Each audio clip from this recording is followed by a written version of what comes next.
എല്ലാവർക്കും പുതിയൊരു ടോപ്പിക്കിലേക്ക് സ്വാഗതം. ഇന്ന് ഞാൻ പറയാൻ പോകുന്നത് വയനാട്ടിലെ ദുരന്തത്തിൽ നമ്മളെല്ലാവരും വിറങ്ങലിച്ച് നിൽക്കുന്ന സമയമാണ്. അതിൽ നിന്ന് നമുക്ക് പല വേദനകളുണ്ടെങ്കിലും അതിൽ നിന്ന് നമ്മൾ മനസ്സിലാക്കേണ്ട കുറച്ച് പാഠങ്ങൾ, അതാണ് ഞാനിന്ന് പറയുന്നത്. എന്ന് വെച്ചാൽ നമ്മൾ സ്വന്തമായിട്ട് ഇതെന്റെ സ്ഥലം, ഇതെന്റെ വീട്, ഇതെല്ലാം എൻ്റെ സ്വത്ത്, മറ്റൊരാള് നമ്മുടെ വസ്തുവിൽ കൂടി നടന്നു പോയാൽ പോലും നമ്മൾ ആ വഴി പെട്ടെന്ന് അടച്ചു കിട്ടും. 2 ദിവസം അതിൽ കൂടി പോയാൽ നമ്മൾ പറയും ആ വഴി പിന്നെ അങ്ങ് പൊതുവഴിയായി പോകുമ്പോൾ നമ്മൾ കെട്ടിവെക്കും. ഇങ്ങനെയുള്ള പലരും ഉണ്ട്, എനിക്കറിയാവുന്നവരും ഉണ്ട്. പക്ഷെ ഇപ്പൊ ഞാൻ ഉൾപ്പെടെ, നിങ്ങൾ ഉൾപ്പെടെ എല്ലാവരും നമ്മൾ അതിൽ കെട്ടി വേർതിരിച്ചിരിക്കുന്ന നമ്മുടെ സ്ഥലം നമ്മുടെ സ്വന്തമാണെന്ന് നമ്മുടെ അഹന്ത, ഇതെന്റെയാണ്, അത്രയും സെൽഫിഷാണ് നമ്മള്. പക്ഷെ അത് ഈ പറയുന്ന ഇതുപോലെയുള്ള പ്രകൃതി ദുരന്തങ്ങൾ വരുമ്പോഴാണ് ഒരു നിമിഷം കണ്ണടച്ചു തുറന്നാൽ നമ്മുടെ സ്ഥലം എവിടെയാണെന്ന് പോലും നമുക്കറിയില്ലല്ലോ. നമ്മൾ ഈ മതിൽ കെട്ടി തിരിച്ചാലോ പട്ടയം എടുത്താലോ ഇതൊക്കെ എന്താ, നമ്മൾ കരവടച്ച സ്ഥലമോ വീടോ ഇതൊക്കെ നമ്മുടെ നഷ്ടപ്പെടാൻ ഒരേ ഒരു നിമിഷം. ഓരോ ദുരന്തങ്ങൾ വരുമ്പോഴും നമ്മൾ അന്നേരം മനസ്സിലാകും, കുറച്ച് കഴിയുമ്പോൾ അത് മറക്കും. ഈ മറവി എന്ന് പറയുന്നത് അനുഗ്രഹവും അതേ സമയം തന്നെ നമുക്ക് ദോഷമാണ്. എന്ന് വെച്ചാൽ ഈ ദുരന്തങ്ങളിൽ നിന്ന് ഒരു മനുഷ്യനും പാഠം ഉൾക്കൊള്ളുന്നു വെച്ചാൽ കുറച്ച് പേരൊക്കെ ചേഞ്ച് ചെയ്യുമായിരിക്കും.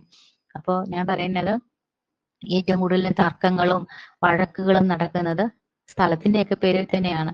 കാരണം നമ്മൾ ഒരു കുട്ടിയെ വളർത്തി, ഇപ്പൊ നമ്മുടെ അച്ഛനും അമ്മയും ആയിക്കോട്ടെ, അല്ലെങ്കിൽ നമ്മുടെ മക്കളെ വളർത്തി വരുമ്പോൾ ഏറ്റവും കൂടുതൽ വിഷമിക്കുന്ന സമയം എനിക്ക് തോന്നുന്നു അവരുടെ പാർട്ടീഷൻ ചെയ്ത് കൊടുക്കുമ്പോഴായിരിക്കും. നമുക്കൊരു സ്വത്തുണ്ട്, അത് വീതം വയ്ക്കുമ്പോൾ, കാരണം മക്കൾ വലുതായി അവർ കല്യാണമൊക്കെ കഴിച്ചു കഴിയുമ്പോഴത്തേക്കും അവർക്ക് സ്വന്തം ഭാഗം വെച്ചു കൊടുക്കുന്ന ഒരു സമയം വരും.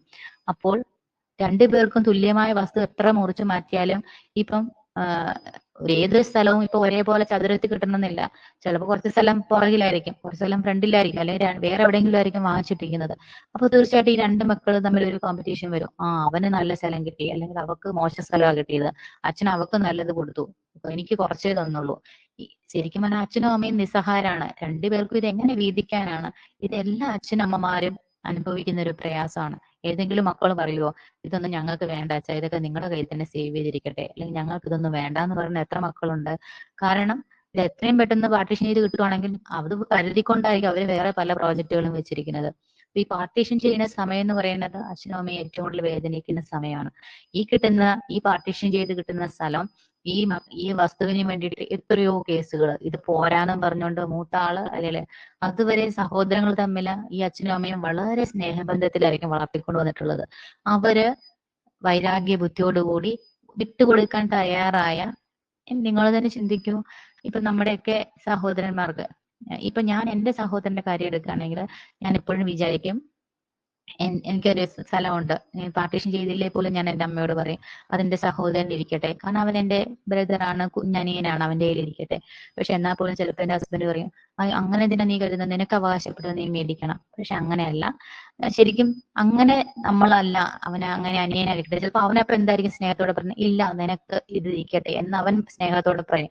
അങ്ങനെ ഒരു സ്നേഹബന്ധത്തോടു കൂടി ഇരിക്കുകയാണെങ്കിൽ നമ്മളെപ്പോഴും സഹോദരൻ തമ്മിൽ ഐക്യമായിരിക്കും. പക്ഷെ ഇതിന് ചിലപ്പോൾ വിലങ്ങുതടിയാവുന്നത് ഈ പറഞ്ഞ പോലെ, ഇപ്പോ രണ്ട് സഹോദരങ്ങൾ തമ്മിലുള്ള സ്നേഹബന്ധം അത് നിലനിന്ന് പോകണമെങ്കിൽ രണ്ടുപേരുടെയും ഫാമിലിയും കൂടി അതിന് സപ്പോർട്ടീവ് ആയിരിക്കണം. അപ്പൊ എന്റെ ഹസ്ബൻഡും എന്റെ സഹോദരന്റെ വൈഫും അതിന് ഈക്വൽ ആയിട്ട് നമ്മളെ ഹെൽപ്പ് ചെയ്യേണ്ടി വരും.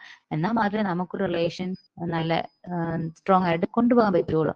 ഇതുപോലെ എത്ര സഹോദരങ്ങൾ ചിന്തിക്കുന്നുണ്ടാവും, ഇതുപോലെ പാർട്ടീഷൻ ചെയ്യുന്ന സമയത്ത് ഈ വസ്തുവിന്റെ പേരൊക്കെ പറഞ്ഞ് അടികൂടി അവസാനം അത് പാർട്ടീഷൻ നടക്കത്തില്ല, അത് പിന്നെ കേസിന് കോടതിയിലാകും. അപ്പൊ ഇങ്ങനെ വെട്ടിപ്പിടിച്ച് നമ്മൾ ഉണ്ടാക്കുന്ന സ്ഥലവും സ്വത്തും ഒക്കെ ആയിരിക്കാം ഒരു നിമിഷം ഇതുപോലെ എടുത്തോണ്ട് പോകുന്നത്.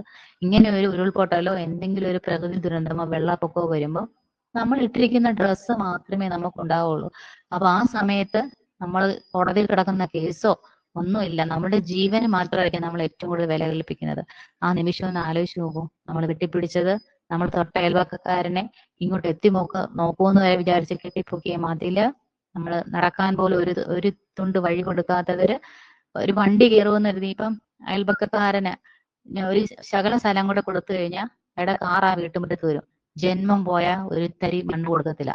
കൊടുത്തു പോയി കഴിഞ്ഞാൽ അവന് വഴിയാവും, 4 വീലർ കയറും, അവന് വീട്ടിൽ കാറ് കയറും, അത് ഞാൻ ജീവിച്ചിരിക്കുമ്പോൾ സമ്മതിക്കത്തില്ല എന്ന് കരുതുന്ന എത്രയോ മനുഷ്യരുണ്ട് ഒരു തരി വഴി കൊടുക്കാത്തവര്. അതുപോലെ ഒരു കാൽനട പാത പോലും കൊടുക്കാത്തവര്, അതൊക്കെ കാണുമ്പോൾ ശരിക്കും പറഞ്ഞാൽ നിങ്ങളൊക്കെ കണ്ണു തുറന്ന് ഇതൊക്കെ കാണണം.